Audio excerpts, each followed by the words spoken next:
नमस्कार साथियों, मैं आशीष मौर्य आप सभी का फिर से एक बार ज्ञान धन अकेडमी में हार्दिक स्वागत करता हूं। साथियों, जैसा कि आप सभी लोग जान रहे हैं कि रेलवे विभाग अब जग चुका है और ग्रुप डी का क्या करने जा रहा है साथियों, पेपर कराने की सोच रहा है ना। कब से सोच रहा है? जुलाई से सितंबर के बीच में सोच रहा है कि पेपर रेलवे विभाग क्या करेगा साथियों, कराने के बारे में सोच रहा है। तो चलिए, रेलवे विभाग पेपर कराने के बारे में क्या कर रहा है, सोच रहा है ना, तो हम लोग भी क्या करें, अब पढ़ाई स्टार्ट कर देना। क्योंकि पढ़ाई में कुछ ब्रेक हो गया था, कुछ लोग लगातार पढ़ रहे हैं। अभी क्या करना है, पढ़ाई क्या करना है, शुरू करना है। और हम आपके बीच में कौन सी सीरीज लेकर आए साथियों? विज्ञान वाली सीरीज लेकर आए हैं ना। क्योंकि ग्रुप डी में साथियों 20 से 25 क्वेश्चन किसके पूछ लेता है साथियों, विज्ञान से संबंधित क्वेश्चन होते हैं। और जिनका जवाब हम क्या करेंगे, आसानी से देंगे। कब? जब ये सीरीज समाप्त हो जाएगी, तब 10, 15, 20 लेक्चर जो भी बन जाएगा ना, हम कोशिश करेंगे कि सारे महत्वपूर्ण क्वेश्चनों को क्या करें, आपके सामने रखें। और उससे संबंधित जो थ्योरी है ना, उस थ्योरी पर भी चर्चा करें कि क्वेश्चन किसी भी प्रकार से घुमा देना, फिर भी पेपर को उसकी औकात क्या करना है साथियों, दिखा देना है ना। ध्यान दीजिएगा, आज हम क्या करेंगे, टॉपिक वाइज पोस्टमार्टम करेंगे ना। टॉपिक वाइज मतलब साथियों हर टॉपिक का पोस्टमार्टम कर देंगे। और जो दिक्कत है उसमें, जो परेशानी है ना, उसको क्या करेंगे, बाहर निकालेंगे। यानी उस क्वेश्चन, उस टॉपिक से जितने भी क्वेश्चन बेहतरीन बनने वाले होंगे ना, वो सब को हम लोग बाहर निकाल के देखेंगे और एक एक क्वेश्चन पे क्या करेंगे, चर्चा करेंगे। तो चलिए ध्यान देते हैं, आज का पहला अपना क्वेश्चन। पहला क्वेश्चन साथियों क्या है, ध्यान से देखिएगा ना। पहला क्वेश्चन क्या है, हैलोजन में सबसे अधिक अभिक्रियाशील है। अब सबसे बड़ी बात ना कि ध्यान दीजिएगा, कुछ चीजों को समझना पड़ेगा आपको।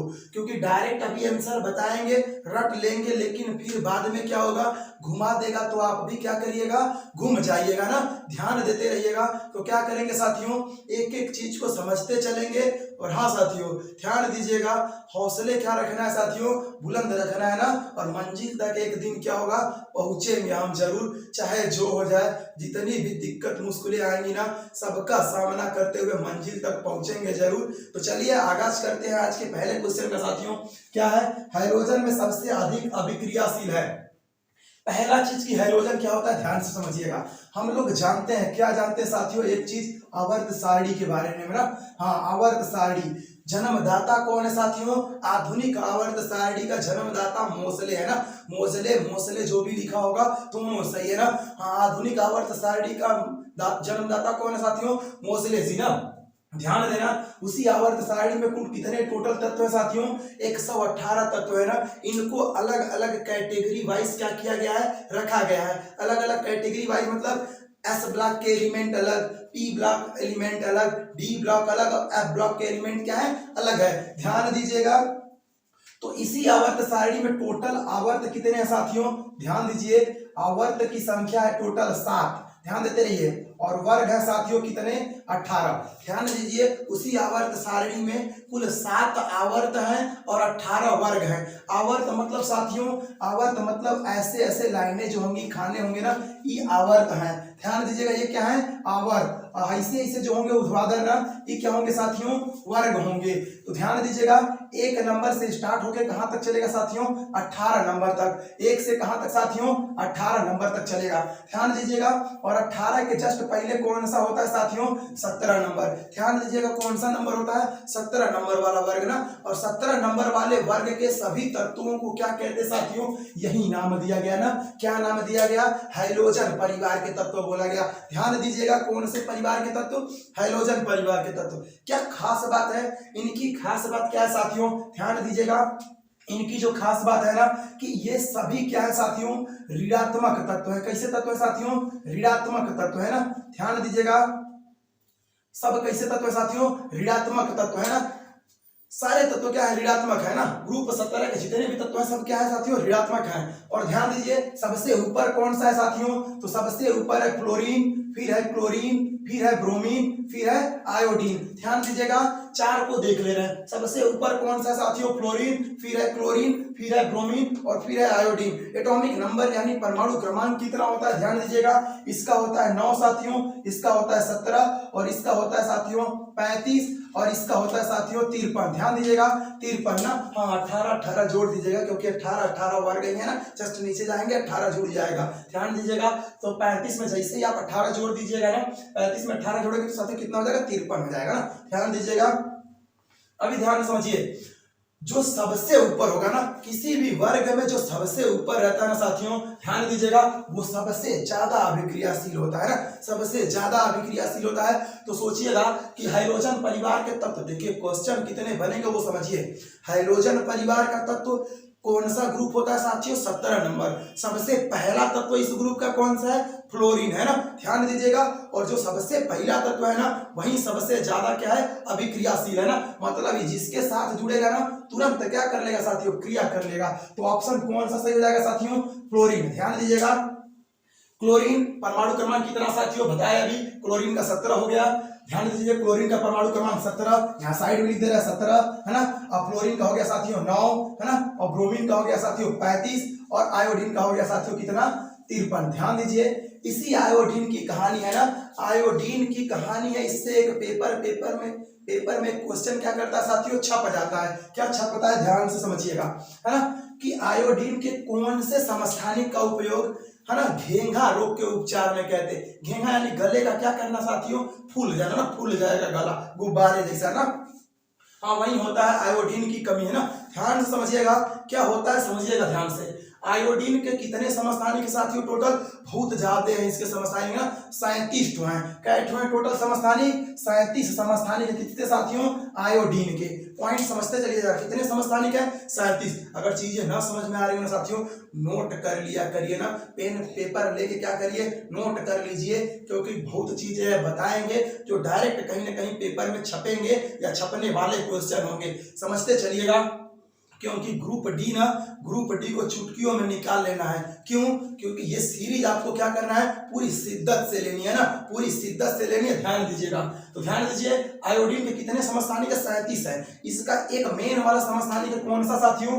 हाँ, आयोडीन 131। ध्यान दीजिएगा, आयोडीन 131, यानी आयोडीन का ये एक समस्थानिक है जिसका उपयोग कहाँ करते साथियों? इसका उपयोग कहाँ करते साथियों? घेंघा रोग के उपचार में। ध्यान दीजिएगा, घेंघा रोग के उपचार में इसका उपयोग किया जाता है ना। पेपर में छपा हुआ सवाल है कि आयोडीन के किस समस्थानिक या कौन से समस्थानिक का उपयोग घेंघा रोग के उपचार में करते? कौन सा क्या करते साथियों? आयोडीन 131। अगला ध्यान दीजिए, कुछ और भी समस्थानिक है, कोबाल्ट 60। ध्यान दीजिए, कोबाल्ट 60 कहां पे करते इसका उपयोग साथियों? कैंसर रोग के उपचार में ना। ध्यान दीजिए, कैंसर रोग के उपचार में। अगला भी ध्यान दीजिए, अगला क्या है साथियों? कार्बन 14 है ना, कार्बन 14।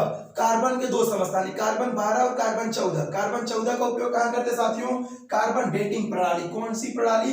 कार्बन डेटिंग प्रणाली ना, कार्बन डेटिंग प्रणाली में करते। ठीक है, ध्यान दीजिएगा साथियों, कार्बन डेटिंग प्रणाली में करते। क्या होती है कार्बन डेटिंग प्रणाली? जीवाश्मों की आयु निर्धारित करते हैं ना। जीवाश्म जो सजीव पहले थे, आज मर गए हो ना, उनकी आयु निर्धारित करते हैं कि ये कितना 100 साल या कितना 1000 साल पुराना है। ध्यान दीजिएगा, अगला ध्यान दीजिए साथियों, हाइड्रोजन के कितने समस्थानिक होते हैं? 3 होते हैं। कितने होते हैं साथियों? 3। एक प्रोटियम 1H1, दूसरा साथियों ड्यूटेरियम 1H2, और तीसरा साथियों ट्राइटियम 1H3। प्रोटियम, ड्यूटेरियम और ट्राइटियम हाइड्रोजन के कितने समस्थानिक है? 3। तीसरे में से ध्यान दीजिए, जो दूसरा वाला है ना साथियों, जो ड्यूटेरियम है ना, इसी का उपयोग कहाँ करते हैं? भारी जल के उपयोग में ना। भारी जल बनाने में, यानी ड्यूटेरियम ऑक्साइड D2O। पेपर में छपा हुआ सवाल है ना कि भारी जल का रासायनिक सूत्र क्या होता है साथियों? क्या होता है? Deuterium oxide D2O। अब चलिए ध्यान दीजिए, पूरी ये क्वेश्चन का देखिए पूरा पोस्टमार्टम हो गया ना, पूरा पोस्टमार्टम हो गया। उसके जितने बनने वाले क्वेश्चन सब कहाँ निकाल लिए हम लोग? बाहर निकाल लिए। चलिए ध्यान दीजिए, अगले क्वेश्चन पे बात करते हैं साथियों। कौन सा क्वेश्चन साथियों? अगला क्वेश्चन ध्यान दीजिए, 1 बिलियन लाल लिटमस को क्या कर देता है साथियों? नीला कर देता है। ध्यान दीजिएगा, लाल लिटमस को क्या कर रहा है? नीला कर दे रहा है। विलयन का पीएच होगा, है ना। पीएच मान क्या होता है? थोड़ी इस पे क्या करेंगे साथियों? चर्चा कर लेंगे ना। क्या होता है पीएच मान? ध्यान दीजिएगा, पीएच मान क्या होता है? इसी पे क्या करेंगे साथियों? हम चर्चा करेंगे ना। ध्यान से समझते चलिएगा, जो चीज न समझा उसको नोट कर लिया करिए। पीएच मान, पहला चीज की पीएच मान होता क्या है और पीएच पैमाना क्या होता है ना। पीएच पैमाना खोज करता साथियों कौन है? सोरेनसन। ध्यान दीजिएगा, सोरेनसन ने पीएच पैमाने का क्या किया साथियों? खोज किया है ना। अब पीएच पैमाना चलता कहां से है साथियों? 0 से लेके कहां तक साथियों? 14 तक, है ना। पीएच पैमाना कहां से चलता है साथियों? 0 से 14 तक। पूरा देखिए, हम इसकी बायोडाटा यहीं रख दे रहे हैं। 0 से कहां तक साथियों? 0 से लेके 14 तक। ध्यान दीजिएगा, बीचवा में है 7। मिड पॉइंट क्या है 60, और यही बिंदु क्या होता है साथियों, उदासीन बिंदु होता है ना। हाँ, उदासीन बिंदु होता है। उदासीन बिंदु का मतलब समझिए, उदासीन बिंदु का मतलब कि यहाँ पे जैसे शुद्ध जल आप पीते हैं ना, शुद्ध जल पीते हैं तो क्या उसका कोई स्वाद होता है साथियों, इसका कोई स्वाद नहीं होता है ना। तो शुद्ध जल कैसा होता है साथियों, उदासीन होता है। ध्यान से समझते रहिएगा। जीरो ना, जो देखिए 7 के जैसे नीचे आएंगे, ध्यान दीजिएगा, 7 से जैसे नीचे आएंगे ना अम्लीय हो जाएगा वो विलयन। कैसा हो जाएगा साथियों, अम्लीय। और 7 से जैसे ऊपर जाइएगा ना कैसा हो जाएगा साथियों, क्षारीय हो जाएगा। ध्यान दीजिए, 7 से नीचे अम्लीय और 7 के ऊपर क्या साथियों, क्षारीय। आगे ध्यान दीजिए, 7 नंबर पे कौन कौन है साथियों, ध्यान दीजिएगा। 7 नंबर पे आपका है शुद्ध जल ना। शुद्ध जल का पीएच मान कितना हो गया साथियों, 7 होता है। पेपर में छपा हुआ सवाल है ना, शुद्ध जल का पीएच मान कितना होता है, तो कितना होता है साथियों, 7 होता है। आप किसी लवण का भी अगर पूछ लेना, किसी लवण का भी, साल्ट यानी नमक का भी ना, तो नमक का भी कितना मारिएगा साथियों, 7 मारिएगा ना। चलिए आगे ध्यान दीजिए, 7 के नीचे क्या होगा, अम्लीय, और 7 के ऊपर क्या होगा साथियों, क्षारीय। अब आपसे क्या पूछ रहा है, ध्यान दीजिएगा कि एक विलयन लाल लिटमस को क्या कर दे रहा है, नीला कर दे रहा है ना। लाल लिटमस को क्या कर रहा है, नीला। अब लिटमस पेपर क्या होता है देख लीजिए, ध्यान दीजिएगा क्या लिखने जा रहा है साथियों, लिटमस पेपर है ना। लिटमस पेपर साथियों 2 रंग के होते हैं ना, एक लाल होता है और एक नीला होता है। ध्यान दीजिएगा, एक लाल होगा और एक क्या होगा साथियों, नीला। समझते चलिएगा, एक लाल होगा और एक नीला होगा। 2 तरह के हमारे पास क्या है साथियों, लिटमस पेपर है। लाल वाला साथियों देखिए, लाल वाला किसके लिए यूज करते हैं, क्षार की टेस्टिंग के लिए। क्षार में जैसे ही लाल रंग का लिटमस पेपर डालेंगे ना, किस रंग का हो जाएगा साथियों, जैसे ही क्षार में लाल लिटमस डालेंगे ना, ये कैसा हो जाएगा साथियों, नीला हो जाएगा। ध्यान दीजिएगा, अम्ल में साथियों कौन सा डालेंगे, अम्ल में जैसे ही नीला लिटमस डालेंगे ना साथियों, ये क्या हो जाएगा साथियों, लाल हो जाएगा। ध्यान दीजिएगा। अब लिटमस पेपर क्या होता है, एक लाइन में समझ लीजिए। लिटमस पेपर एक ऐसे पदार्थ ही होते हैं ना जो क्या करते हैं, किसी भी विलयन के अम्लीयता और क्षारीयता की क्या करते हैं, पहचान करते हैं। और ये सूचक होते हैं, क्या होते हैं साथियों, सूचक। सूचक क्या होते हैं, सूचक ऐसे पदार्थ होंगे ना जो किसी भी विलयन में रासायनिक अभिक्रिया या रासायनिक अभिक्रिया जो पूरी हो रही है, विलयन में पूरा हो रहा है, या विलयन की अम्लीयता व क्षारीयता को क्या करते हैं, प्रदर्शित करते हैं। जनरल भाषा में समझिए कि किसी भी विलयन की अम्लीयता व क्षारीयता को क्या करेंगे, प्रदर्शित करेंगे, सूचक कहलाएंगे। ठीक है, तो यहाँ पे लिटमस पेपर सबसे अच्छा माना जाता है क्योंकि ये क्या है साथियों, प्राकृतिक है। ध्यान दीजिएगा, 2 तरह के होते हैं, एक लाल और एक नीला। लाल वाले को क्षार में टेस्टिंग करते हैं, कैसा होता है साथियों, नीला। और नीला वाले को अम्ल में चेक करते हैं तो कैसा होता है, लाल। ध्यान दीजिएगा, तो क्या कह रहा है साथियों, देखिए लाल लिटमस को नीला कर देता है। लाल को नीला कौन कर रहा है साथियों, कौन कर रहा है बताइएगा, तो क्षार कर रहा है ना। लाल को नीला कौन कर रहा है, क्षार कर रहा है। लाल लिटमस को नीला कर दे रहा है तो विलयन कैसा होगा साथियों, क्षारीय होगा। अब आपको ऑप्शन ढूंढना है ना, अब आपको क्या करना है साथियों, ऑप्शन ढूंढना है। क्या ढूंढना है, अगर क्षारीय लिखा होता तो खटाक से आंसर हो जाता है ना। अब ध्यान दीजिए, लेकिन यहाँ पे क्या लिखा है साथियों, यहाँ पे क्या लिखा है, 7 लिखा है। किसका होता है, शुद्ध जल का, जो उदासीन होता है। 1 बताइए किसका होगा, जो बहुत बढ़िया वाला अम्ल होगा ना, प्रबल अम्ल जो होंगे। 5 भी किसका होगा साथियों, अम्ल का। तो 9 साथियों यहाँ पे देखिए, 9 एक दे रखा है पीएच मान, तो 9 किसका होगा साथियों, क्षार का ही होगा ना। 9 किसका होगा, क्षार का होगा, है ना। कोई पर्सनल यहाँ मान नहीं बताना, बस 7 से अधिक ऑप्शन में दिखना चाहिए। अगर दिख गया तो वो क्या है साथियों, क्षारीय है। चलिए आगे आ जाइए, आगे बात कर लेते हैं किस पे। हाँ, तो कौन सा वाला ऑप्शन हो जाएगा साथियों, 9 नंबर है ना, मतलब डी वाला ऑप्शन सही हो गया। अगला देखिए, निम्न धातुओं में से कौन सा सामान्य ताप पर द्रव है, यानी द्रव अवस्था में एक लौती धातु है। ध्यान दीजिएगा, एक लौती धातु है, कौन साथियों, पारा यानी मरकरी है ना। मरकरी एक लौती धातु है जो द्रव मतलब रूम टेम्परेचर यानी कमरे के ताप पे किस अवस्था में पाई जाती है साथियों, द्रव अवस्था में। उलट दीजिएगा ना, फैल जाएगा। द्रव क्या होता है साथियों, जिसका आयतन और आकार दोनों क्या होता है, निश्चित। क्यों निश्चित, ध्यान दीजिएगा, कंफ्यूज मत होइए, है ना। आयतन हो जाएगा निश्चित, आकार क्या होगा, अनिश्चित। जिस भी बर्तन में भरेंगे ना उसी का आकार क्या लेगा, उसी का आकार ले लेगा। कौन साथियों, द्रव। और गैस का दोनों अनिश्चित होता है, और ठोस का दोनों क्या होता है साथियों, निश्चित होता है। ध्यान दीजिए। तो मरकरी यानी क्या साथियों, मरकरी को ही क्या कहते हैं, पारा, है ना। Hg कितना होता है साथियों, इसका एटॉमिक नंबर ध्यान दीजिएगा कितना होता है, Hg 80 होता है ना। ध्यान दीजिएगा एटॉमिक नंबर यानी परमाणु क्रमांक कितना होता है साथियों, 80 होता है ना। यही है पारा, ध्यान दीजिएगा पारा। और शीशे का परमाणु क्रमांक कितना होता है साथियों, शीशा यानी लेड ना 82 होता है। लेड को किससे लिखते हैं साथियों, Pb से, ध्यान दीजिएगा Pb से। निकिल साथियों, निकिल को Ni से लिखते हैं, कितना होता है एटॉमिक नंबर 28 होता है। टीन को साथियों किससे लिखते हैं, Sn से, कितना होता है एटॉमिक नंबर 50 होता है ना। ध्यान दीजिएगा पेपर में छपा हुआ क्वेश्चन है ना कि परमाणु क्रमांक, टीन का परमाणु क्रमांक कितना होता है, तो कितना होता है साथियों, 50 होता है ना। ध्यान दीजिएगा। तो यहाँ पे साथियों निम्न धातुओं में से कौन सा समान ताप पे द्रव है, तो कौन सा शब्द सही हो जाएगा साथियों, पारा। एकलौती धातु है, ध्यान दीजिएगा एकलौती धातु है जो रूम टेम्परेचर पे द्रव अवस्था में है।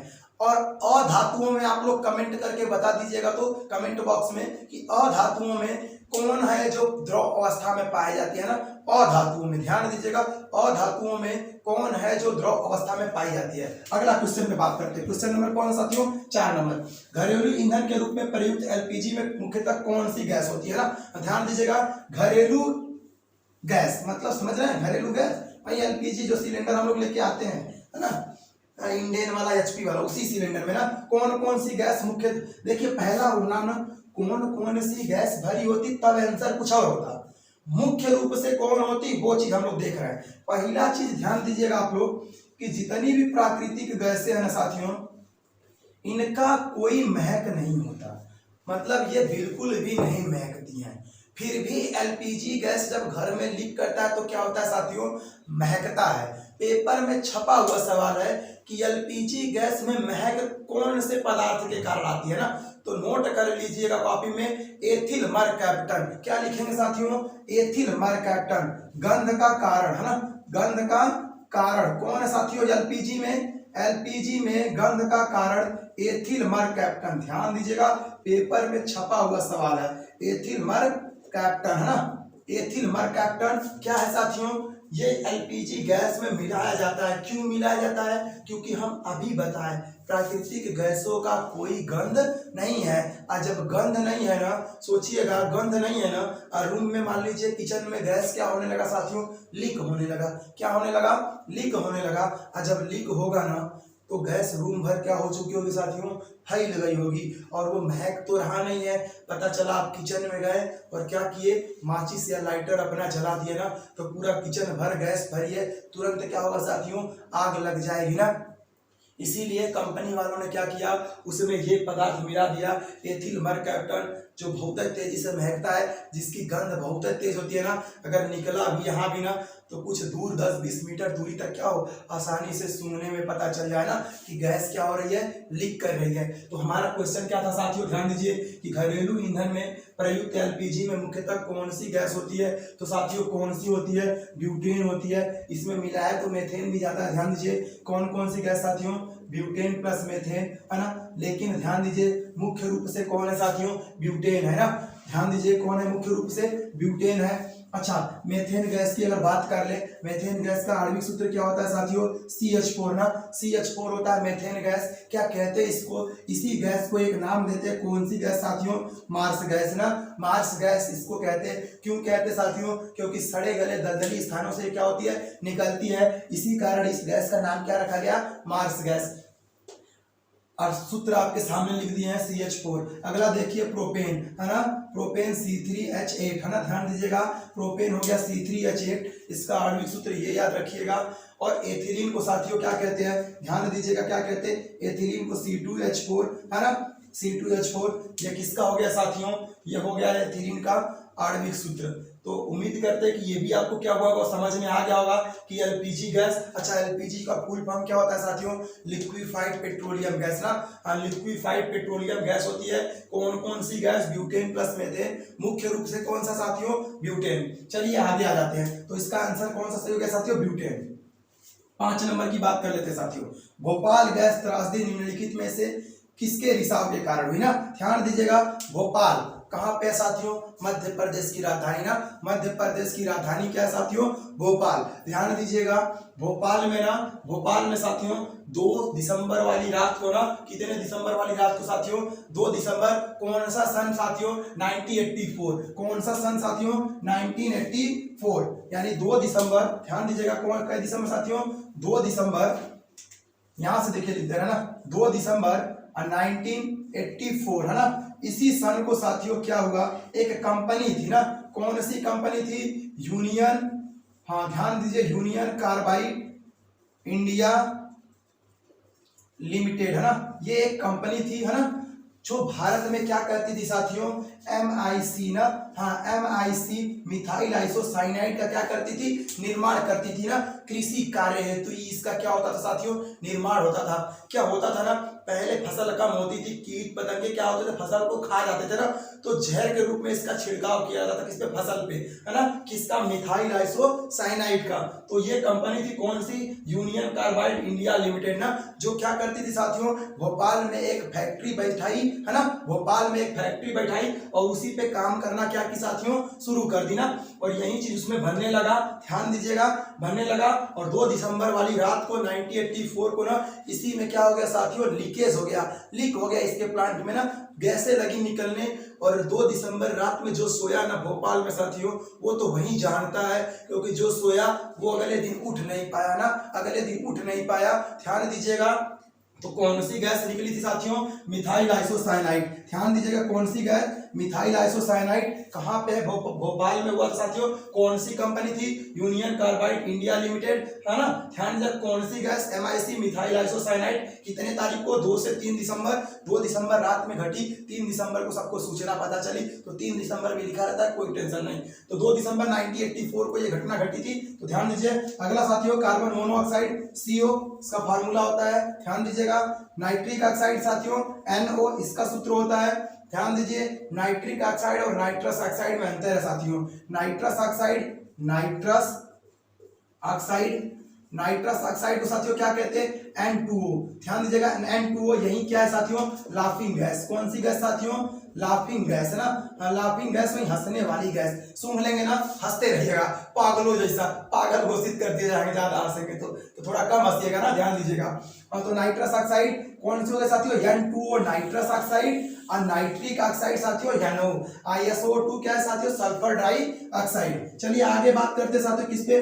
प्लाज्मा झिल्ली बनी होती है। ध्यान दीजिएगा, प्लाज्मा झिल्ली साथियों किसकी बनी होती है? A और B दोनों ना, लिपिड से भी बनी होती है और प्रोटीन से भी। तो A और B दोनों, ध्यान दीजिएगा क्या होती है प्लाज्मा झिल्ली? वही कोशिका का जो भारी आवरण होता है ना, ध्यान दीजिएगा, कोशिका झिल्ली जिसको कहते हैं ना, वही क्या होती है साथियों? प्लाज्मा झिल्ली। कोशिका झिल्ली का खोज बताइए किसने? अरे कोशिका का खोज किसने किया साथियों? खटाक से बता दीजिए, तो कोशिका का खोज किसने किया? तो कोशिका का खोज साथियों, कोशिका का खोज किसने किया साथियों? ध्यान दीजिएगा, रॉबर्ट हुक ने ना। ध्यान दीजिएगा, रॉबर्ट हुक ने किया। किस सन में किया साथियों? 1665 ईस्वी में ना, 1665 ईस्वी में रॉबर्ट हुक ने क्या किया साथियों? कोशिका का खोज किया। जीवित कोशिका का खोज किसने किया? आप कमेंट बॉक्स में छाप दीजिए ना कि जीवित कोशिका का खोज किसने किया।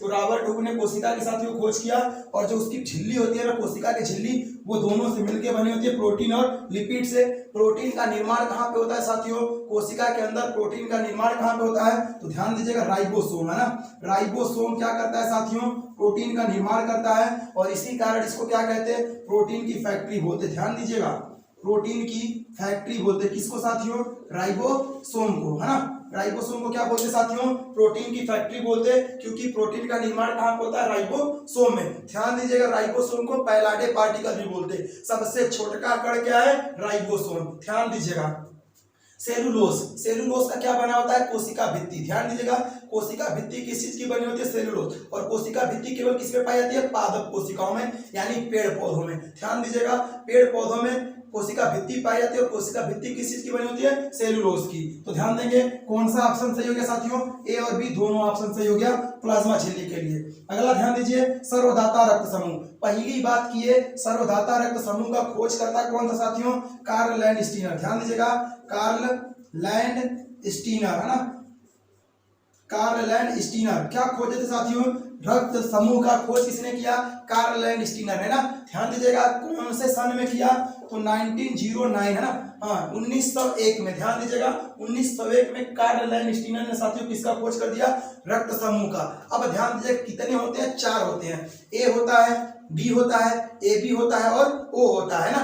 आज जब 4 थे ना, इन्हीं 4 से बन गए 8। कैसे बन गया ध्यान दीजिएगा, एक तो ए हो गया, एक तो बी हो गया, एक तो ए बी हो गया और एक क्या हो गया साथियों? ओ हो गया ना। 4 हो गए। कितने? ए बी और ओ, 4 रक्त समूह है। इन्हीं से कितने बन गए साथियों? 8 बन गए ना। कैसे? A positive, A negative, B positive, B negative, A B positive और ए बी निगेटिव, ध्यान दीजिएगा, और ओ पॉजिटिव और ओ निगेटिव, ध्यान दीजिएगा। 4 हो गए ना साथियों, 8 हो गए। ध्यान से समझिएगा क्या होता है ना, ये किसने खोज दिया साथियों? ये एक रीसस बंदर थे ना, रीसस बंदर थे साथियों। किसने खोजा? कार्ल लैंडस्टीनर और वीनर ने एक RH फैक्टर ढूंढ दिया। कौन सा फैक्टर साथियों? ब्लड में कौन सा फैक्टर? RH फैक्टर खोज दिया गया ना। ब्लड में कौन सा फैक्टर साथियों? RH फैक्टर खोजा गया। किसने खोजा साथियों? कार्ल लैंडस्टीनर और वीनर ने मिलकर खोजा। क्या चीज? RH factor. उसमें यही बताया जाता है ना कि कुछ विशेष आकृतियां भी दिखने लगती हैं। किसमें? ब्लड को देखने में ना, जब माइक्रोस्कोप से देखे तो कुछ विशेष आकृतियां लगी दिख रही ना। हाँ तो उसी को क्या बोला गया? RH फैक्टर बोला गया। और जिसमें ये RH फैक्टर होगा वो पॉजिटिव और जिसमें नहीं होगा वो निगेटिव। ऐसे समझ लीजिएगा कि आप कोरोना का टेस्ट कराने जाते हैं ना, कोरोना अगर निकल गया तो पॉजिटिव, नहीं निकला तो निगेटिव। तो जिस ब्लड में RH फैक्टर ढूंढा जा रहा है, अगर उसमें निकल गया तो वो पॉजिटिव, नहीं निकला तो निगेटिव। समझ गए? ध्यान दीजिएगा, समझ लीजिएगा, है ना। तो साथियों ध्यान दीजिए कितने हो गए? 8 ब्लड ग्रुप तैयार हो गए। कौन बता दिया? RH फैक्टर के द्वारा वीनर ने बता दिया ना। ध्यान दीजिएगा। तो अब इसमें ऐसे जनरली देता तो सर्वदाता हो गया O और सर्वग्राही हो गया AB, है ना। ध्यान दीजिएगा, सर्वदाता हो गया O और सर्वग्राही हो गया AB। लेकिन यहाँ पे देखिए कुछ खिचड़ी पका दिया है। AB positive, AB negative, O positive, O negative ना। तो ध्यान दीजिएगा ऐसा केस में क्या करेंगे साथियों? अब एक चीज तो क्लियर हो गया ना, सर्वग्राही पूछ रहा है कि सर्वदाता। तो साथियों सर्वदाता है जो सबको दे सकता है। ऐसा व्यक्ति जो सबको ब्लड क्या कर सकता है? डोनेट कर सकता है, उसका नाम बताना है। तो कौन हो जाएगा साथियों? ओ निगेटिव ना। हाँ ओ निगेटिव हो जाएगा साथियों। ये सबको क्या कर सकता है? ब्लड दे सकता है, क्योंकि इसके अंदर वो रिसर्च फैक्टर वाला रिसर्च फैक्टर नहीं दिख रहा है। मतलब इसमें जो स्पेशल आकृति है ना वो नहीं है। मतलब ये ब्लड आप किसी को चढ़ा दीजिए, कोई नुकसान नहीं पहुंचाएगा। ध्यान दीजिए। और AB पॉजिटिव क्या हो जाएगा साथियों? AB पॉजिटिव हो जाएगा सर्वग्राही रक्त समूह। और O निगेटिव क्या हो जाएगा साथियों? सर्वदाता रक्त समूह। अगला देखिए, अगला क्या साथियों? न्यूटन का पहला गति नियम संकल्पना देता है। मतलब न्यूटन का पहला नियम किससे संबंधित है ये बात पूछ रहा है ना। तो न्यूटन का गति विषय पहला नियम साथियों, पहला बात न्यूटन ने कितने गति के नियम दिए? 3। कितने दिए? 3। पहला नियम क्या है साथियों? गति का प्रथम नियम। दूसरा क्या है साथियों? गति का द्वितीय नियम। और तीसरा गति का तृतीय नियम। पहला नियम साथियों किससे संबंधित है? पहला नियम संबंधित है साथियों किससे? जड़त्व से ना। पहला नियम किससे संबंधित है? जड़त्व से संबंधित है। दूसरा नियम साथियों बल से संबंधित है। और तीसरा नियम क्रिया प्रतिक्रिया से संबंधित है। कहीं कहीं दूसरा नियम संवेग से भी देगा, कोई दिक्कत नहीं, संवेग से भी क्या है? मतलब संवेग से भी संबंधित है ना। तो पहला नियम साथियों किससे संबंधित है? जड़त्व से। अब समझिएगा बात को कि जड़त्व होता क्या है ना। जड़त्व क्या होता है साथियों? ब्रह्मांड में कोई भी वस्तु ना अपनी स्थिति परिवर्तन का क्या करती है? विरोध। अगर हम यहाँ पेन रख दिए ना, ये यहीं रहना चाहिए कि कहीं नहीं जाएगी। कब तक नहीं जाएगी? जब तक हम इसको बाहर धक्का न देना, तब तक ये कहीं नहीं जाएगी, नहीं यहीं रहेगी। अब कोई चीज एक बार चला देंगे ना, वो चलता ही रहेगा, वो कभी नहीं रुकेगा।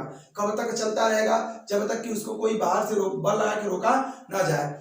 तो यही है जड़त्व साथियों कि कोई भी वस्तु ब्रह्मांड में ना सब अपनी स्थिति परिवर्तन क्या करती हैं? सदैव विरोध करती रहती है। ध्यान दीजिएगा, हमेशा विरोध करती रहती है ना। यही क्या साथियों? जड़त्व है। तो न्यूटन का गति पहला नियम साथियों किससे संबंधित है? जड़त्व से। ध्यान दीजिएगा एक और इंपॉर्टेंट क्वेश्चन कि किसी भी वस्तु का जड़त्व किसके ऊपर निर्भर करता है? तो उस वस्तु के किस पे साथियों? उस वस्तु के द्रव्यमान पर ना।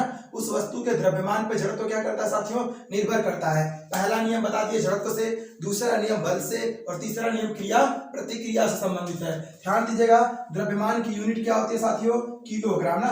द्रव्यमान की यूनिट होती है किलोग्राम। और अगर इसकी बीमा की बात कर ले तो साथियों बीमा क्या होता है?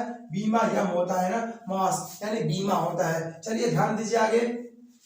ध्वनि का वेग अधिकतम साथियों होता है, किसमें होता है अधिकतम? ध्यान दीजिएगा, पहला चीज की ध्वनि क्या है साथियों? ध्वनि एक प्रकार की क्या है साथियों? ऊर्जा है, यानी ऊर्जा यानी एनर्जी है। अब कैसी ऊर्जा है ना? तो ध्यान दीजिएगा, जो हमारे कान को जब बोलते हैं तो कान को ही नहीं सुनाई देता है जी, जो हमारे कान को संवेदित करता है। ध्यान दीजिए, प्रकाश भी क्या है साथियों? ऊर्जा है ना। प्रकाश क्या है? ऊर्जा। प्रकाश हमारे आंख को संवेदित करता है और जबकि ध्वनि ना कान को संवेदित करती है। दोनों की खास बात क्या है? दोनों की खास बात क्या है? ध्यान दीजिएगा, प्रकाश निर्वात में चल सकता है ना, प्रकाश निर्वात में चल सकता है, अर्थात प्रकाश को चलने के लिए कोई माध्यम नहीं चाहिए ना, कोई माध्यम नहीं चाहिए। और जबकि ध्वनि निर्वात में नहीं चल सकता, ध्वनि को चलने के लिए क्या चाहिए? माध्यम चाहिए। समझ लीजिए, ये कोई व्यक्ति है ना, ये कोई व्यक्ति है और बीच में निर्वात है, हमारे और इसके बीच में क्या साथियों? निर्वात है। हम जैसे बोलेंगे ना, ये सुनबे नहीं करेगा, कुछ बहिरा जाएगा। क्यों? क्योंकि साथियों निर्वात में ध्वनि जइबे नहीं करेगी ना। तो ध्यान दीजिएगा, पहला चीज, ध्वनि का अधिकतम वेग साथियों किसमें होता है? ध्वनि का अधिकतम वेग साथियों किसमें होता है? ध्यान दीजिएगा, किसमें होता है साथियों? स्टील में ना। सबसे ज्यादा किसमें होता है? ठोस में। ध्यान दीजिएगा, सबसे ज्यादा ध्वनि का वेग होता है ठोस में, फिर उससे कम होता है साथियों द्रव में, सबसे कम होता है गैस में, और नहीं होता किसमें साथियों? नहीं होता है किसमें? ध्यान दीजिएगा, नहीं होता है किसमें साथियों? निर्वात में। इसमें ध्वनि बिल्कुल चलबे नहीं करती ना, ध्यान दीजिएगा इस चीज को। तो ध्वनि का वेग साथियों सबसे अधिकतम किसमें है? स्टील में। ध्यान दीजिएगा, पूछा हुआ क्वेश्चन है। अगला चीज साथियों, अगला चीज ध्यान दीजिएगा कि ध्वनि किस प्रकार का तरंग है ना, ध्वनि किस प्रकार की तरंग है, लिख लीजिएगा। कैसी तरंग है साथियों? यांत्रिक तरंग है ना, यांत्रिक तरंग है। और यांत्रिक तरंग में भी साथियों कितनी होती है? दो होती है ना। यांत्रिक तरंगों में भी कितनी है? दो। एक है अनुदैर्घ्य, ध्यान दीजिएगा, एक है अनुदैर्घ्य और एक है साथियों अनुप्रस्थ ना, अनुप्रस्थ। दो तरीके के तरंगे हैं ना। और लेकिन ये जो ध्वनि है ना साथियों, यांत्रिक अनुदैर्घ्य तरंग है ना। ध्यान दीजिएगा, यांत्रिक अनुदैर्घ्य है, मतलब कि ये सीधे सीधे चलेगी ना, बिल्कुल ऐसे ऐसे जिगजैग मोशन में नहीं चलेगा, सीधे सीधे। तो अनुदैर्घ्य, पानी में जो लहरें उठती, कंकड़ फेंकेंगे पानी में ना, तो ऐसे ऐसे चलने लगेगा। ये क्या है साथियों? ये क्या है साथियों? ये अनुप्रस्थ हो जाएगा। ध्यान दीजिएगा, अगला देखिए, तो कौन सा सही हो गया साथियों? ध्यान दीजिएगा, अनुदैर्घ्य सही हो गया। अगला ध्यान दीजिए, अगला साथियों क्या है? रात के समय आवासीय क्षेत्र में शोर का अनुमत स्तर है। कई बार पेपर में पूछा, ध्यान दीजिएगा, कि रात के समय ना गवर्नमेंट डिसाइड करती है, ध्यान समझिए, शोर का मतलब क्या होता है साथियों ना, एक निश्चित क्या हो जाए, मतलब ऐसा समझिएगा कि ध्वनि को ना, जो ध्वनि की तीव्रता होती है ना साथियों, ध्यान दीजिएगा, जो ध्वनि की तीव्रता होती है ना, ध्वनि की तीव्रता इसको मापते हैं साथियों। किसमें? क्यों मापते हैं? क्योंकि ये कैसी राशि है साथियों? भौतिक राशि है ना। कैसी राशि है? भौतिक राशि है। इसको मापते हैं, किसमें मापते हैं साथियों? ध्यान दीजिएगा, लिख लीजिएगा मात्रक इसका, माइक्रोवाट बटे मीटर स्क्वायर ना, माइक्रोवाट पर मीटर स्क्वायर। कैसा मात्रक है साथियों? इसका एसआई मात्रक। अंतरराष्ट्रीय पद्धति में इसका मात्रक क्या है साथियों? माइक्रोवाट पर मीटर स्क्वायर। किसका? ध्वनि की तीव्रता का। कैसी राशि है? भौतिक राशि है। एसआई मात्रक क्या होता है? ये होता है, इसी को जनरल गांव की भाषा में, सामान्य बोलचाल में क्या कहते हैं? ध्यान दीजिएगा, क्या कहेंगे साथियों? हाँ, बेल कहते हैं ना, बेल, बेल बेल बेल कहते हैं, बेल है ना। क्या कहेंगे साथियों? बेल कहेंगे। ध्यान दीजिएगा, इसी के 10वें भाग को क्या कहते हैं? डीबी यानी डेसिबल। ध्यान दीजिएगा, इसके 10वें भाग को क्या कहते हैं? डेसिबल। मतलब कि इसी बेल का 10वां भाग क्या कहलाएगा साथियों? 10 डेसिबल यानी 1/10 ना। ध्यान दीजिएगा, तो ध्यान दीजिए, रात के समय आवासीय क्षेत्र में ना, ध्यान दीजिएगा, शोर का अनुमत स्तर। पहला चीज ध्यान दीजिए कि अगर 60 डेसिबल से, कितना डेसिबल से साथियों? 60 डेसिबल से ना, 60 डेसिबल से अगर ये तीव्रता ज्यादा है ना, उसी को हम शोर कहते हैं। ध्यान दीजिएगा, उसी को क्या कहेंगे? शोर कहेंगे। यानी तीव्रता 60 की कहाँ चाहिए साथियों? नीचे। लेकिन जो आवासीय क्षेत्र होते हैं, जहाँ पे लोग रहते हैं ना, वहां पे ये कितना होना चाहिए साथियों? मानक है 45 डेसिबल ना, ये फिक्स है, इतना होना चाहिए। अगर इससे ज्यादा है ना, या इससे ज्यादा हो रहा है, तो वहां पे शोर हो रहा है, आप कंप्लेन कर सकते हैं ना। जो भी व्यक्ति शोर कर रहा होगा उसके खिलाफ एक्शन लिया जाएगा ना, गवर्नमेंट के द्वारा या सरकारी कर्मचारियों के द्वारा। ध्यान दीजिएगा, तो साथियों मेन कितना होना चाहिए? 60 डेसिबल। अगला ध्यान दीजिए, 45 डेसिबल आवासीय क्षेत्र में शोर को अनुमानित स्तर पे रखा गया है, इससे ज्यादा है तो शोर है। है ना। एक अंतरिक्ष यात्री को अंतरिक्ष से आकाश कैसा दिखाई देगा। ध्यान दीजिएगा, अंतरिक्ष से क्या देखना है साथियों, आकाश को देखना है ना, आकाश को अंतरिक्ष से देखना है ना। यानी कि मिला जुला के पृथ्वी पर नहीं है, कहाँ पे है, आसमान में ना, यानी ऊपर है और ऊपर से ऊपर देखना है। तो रंग कैसा दिखेगा किसका साथियों, तो आकाश कैसा दिखेगा साथियों, कैसा दिखेगा, काला। क्यों, समझिएगा, क्योंकि जब प्रकाश किरणें ना वायुमंडल में हमारे प्रवेश करती है ना, तो वायु के जो छोटे छोटे कण होते हैं ना साथियों, उस पर टकरा के क्या होती है, चारों तरफ फैल जाती है। ध्यान दीजिएगा, चारों तरफ क्या होगी, फैल जाएगी ना। अब फैल जाएगी जब चारों तरफ ना, तो नीला रंग ज्यादा फैल जाता है। ध्यान दीजिएगा, बैंगनी ज्यादा फैलता है। थोड़ा सा समझ लीजिए, क्योंकि यहाँ से 2 क्वेश्चन है ना, यहाँ से 2 क्वेश्चन है। ये हमारा क्या है साथियों, ये एक प्रिज्म है ना। हाँ, प्रिज्म क्या होता है, ऐसा पदार्थ, मतलब ऐसा एक उपकरण होगा ना, जिसमें प्रकाश जाएगी सूरज की ना, तो विभिन्न रंगों में क्या होगी साथियों, बट जाएगी। चलिए, ये श्वेत रंग की प्रकाश गई ना साथियों, ये विभिन्न रंगों में क्या होगी साथियों, बट जाएगी ना। और कितने रंगों में बटेगी, ध्यान दीजिएगा, टोटल 7 रंगों में क्या होगी साथियों, बट जाएगी। कौन कौन सा रंग साथियों, हाँ कैसे याद करिएगा, बी की ओर से ना। हाँ, आर फॉर सर, ध्यान दीजिएगा, आर से हो जाएगा लाल, आर से हो जाएगा क्या, लाल, है ना। ओ से क्या हो जाएगा साथियों, नारंगी रंग, है ना। ओ से क्या हो जाएगा, नारंगी। वाई से क्या हो जाएगा साथियों, पीला यानी वायलेट। जी से क्या हो जाएगा साथियों, हरा। अब बी से क्या हो जाएगा साथियों, नीला। आई से क्या हो जाएगा साथियों, आई से हो जाएगा जामुनी, है ना। और जामुनी हो गया आई से साथियों, और बी से हो जाएगा साथियों बैंगनी ना। ध्यान दीजिएगा, 2 क्वेश्चन यहां से बनेंगे कि सबसे कम कौन से रंग की प्रकाश फैलती है, या सबसे कम कौन विचलित होती है ना। ध्यान दीजिएगा, सबसे कम कौन सी विचलित होती है साथियों, अगर ये पूछ लेना तो सबसे कम देखिए कौन भागा साथियों, ऐसे जा रही थी प्रकाश, देखिए ऐसे जा रही थी, सबसे पास में लाल वाला है और सबसे दूर में कौन सा वाला साथियों, बैंगनी वाला। तो सबसे ज्यादा विचलन किसका हो गया, अगले क्वेश्चन को देखिए ध्यान से, है ना। प्रिज्म से प्रकाश के गुजरने पर सबसे अधिकतम विचलन किसका होता है, अभी जस्ट बता दिए, किसका होता है साथियों, बैंगनी रंग का। सबसे कम किसका होता है, लाल रंग का। ये वाला क्वेश्चन पार हो गया। ध्यान दीजिएगा, कितने रंगों में फूटती है साथियों, कौन सी प्रकाश किरण होती है, श्वेत प्रकाश किरण ना। 7 रंगों में क्या होती है, बट जाती है ना। इसी से इंद्रधनुष उगता है आकाश में ना। हाँ, पूछता है पेपर में कि इंद्रधनुष किस घटना के कारण उगता है, तो ध्यान दीजिएगा, अपवर्तन, है ना, अपवर्तन और वर्ण विक्षेपण दोनों की घटनाओं होती है उसमें, तब इंद्रधनुष क्या होता है, दिखाई देता है।